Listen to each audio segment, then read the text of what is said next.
നമസ്കാരം. വയനാട് പൂക്കോട് വെറ്റിനറി കോളേജിലെ വിദ്യാർത്ഥി JS സിദ്ധാർത്ഥന്റെ മരണത്തിൽ അന്തിമ റിപ്പോർട്ട് നൽകി ആന്റി റാഗിംഗ് കമ്മിറ്റി. JS സിദ്ധാർത്ഥനെ SFI നേതാക്കളടക്കം 8 മാസം തുടർച്ചയായി റാഗ് ചെയ്തുവെന്ന വെളിപ്പെടുത്തലുമായാണ് ആന്റി റാഗിംഗ് സ്ക്വാഡ് റിപ്പോർട്ട് സമർപ്പിച്ചത്. പുതിയ വെളിപ്പെടുത്തലുകളുടെ പശ്ചാത്തലത്തിൽ നിയമോപദേശം തേടിയ ശേഷം മാത്രം അന്തിമ റിപ്പോർട്ട് വൈസ് ചാൻസലർക്ക് നൽകാനാണ് തീരുമാനം. ഹോസ്റ്റലിൽ താമസം തുടങ്ങിയ അന്നു മുതൽ എല്ലാ ദിവസവും കോളേജ് യൂണിയൻ പ്രസിഡന്റും SFI യൂണിറ്റ് കമ്മിറ്റി അംഗവുമായ K. അരുണിന്റെ മുറിയിൽ റിപ്പോർട്ട് ചെയ്യാൻ സിദ്ധാർത്ഥനോട് ആവശ്യപ്പെട്ടു.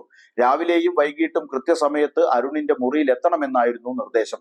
മുറിയിൽ വെച്ച് നഗ്നനാക്കി പലതവണ റാഗ് ചെയ്തുവെന്ന് സിദ്ധാർത്ഥൻ പറഞ്ഞിരുന്നതായി സഹപാഠി ആന്റി റാഗിംഗ് സ്ക്വാഡിന് മൊഴി നൽകി.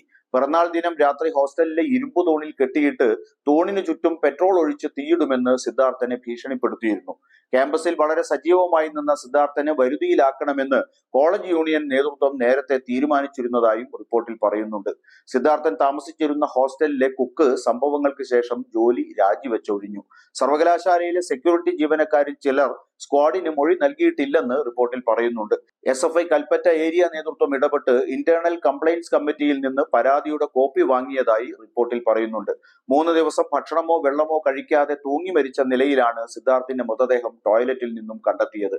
കുട്ടികൾ ചുറ്റും നോക്കി നിൽക്കെ കോളേജിന്റെ നടുമുറ്റത്ത് വെച്ചും സമീപത്തെ കുന്നിൻ മുകളിൽ വെച്ചും ബെൽറ്റ് കൊണ്ടും മറ്റും നിരന്തരമായി മർദ്ദനമേറ്റ സിദ്ധാർത്ഥൻ ഒടുവിൽ മരണത്തിന് കീഴടങ്ങുകയാണുണ്ടായത്. ആന്തരിക അവയവങ്ങൾ ഉൾപ്പെടെ 16 പരിക്കേറ്റാണ് സിദ്ധാർത്ഥൻ മരണപ്പെട്ടത് എന്നാണ് പോസ്റ്റ്മോർട്ടം റിപ്പോർട്ട്.